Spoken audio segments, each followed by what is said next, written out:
India-Russia summit recognized that each needs the other, and that the drift in bilateral ties needs to be arrested. If this year's India-Russia summit was about rediscovering North in the bilateral relationship, the two sides are going the extra mile to make the effort. Visiting President Vladimir Putin and Prime Minister Narendra Modi acknowledged and unequivocally reiterated the importance of this old and storied friendship. Last year, the annual summit was not held because of COVID-19. This is only his second trip abroad since March 2020. The first was to Geneva for the summit with President Joe Biden in June. Two new layers of dialogue, between the foreign ministers and the defense ministers, now bolster the strategic partnership. The two countries have signed a contract for the manufacture of about 6 lakh AK-203 rifles, and a 10-year pact for military technology cooperation. Russia has reportedly shipped the first deliveries of the S-400 long-range air defense systems, the agreement for which was signed in 2018, and India is determined not to back off from it despite the possibility of sanctions by the United States. The two sides want to see bilateral trade, stagnating at under $10 billion, hit a target of $30 billion by 2025, and bilateral investment to reach $50 billion.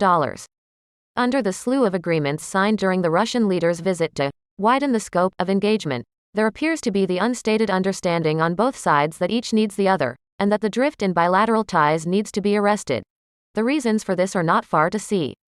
Russia's annexation of Crimea in 2014, and the resultant tensions with the US and the West, propelled Moscow in the direction of Beijing. Both countries are closer than they have ever been. But Moscow is only too aware it plays second fiddle to China and that it could undercut its own interests in Asia. At about the same time, Delhi's tensions with Beijing have seen it embracing the concept of the Quad. As a naval power with a Pacific fleet headquartered in Vladivostok, and plans to develop the Northern Sea Route to connect its oil fields in the west to the Pacific, Russia sees Quad as a disruptive force, and has openly been critical of it. Unresolved tensions with Japan over the Kuril Islands make India its only real friend in the Quad.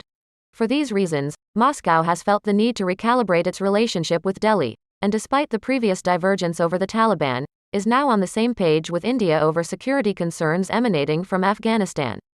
For Delhi, injecting life into an old relationship sends out an important message to both China and Pakistan that it is not as isolated as it has recently seemed amid talk of a Russia-China-Pakistan axis in Eurasia. A 2019 agreement to re-operationalize a defunct sea route between Chennai and Vladivostok could be a game-changer both for trade and for the strategic relationship.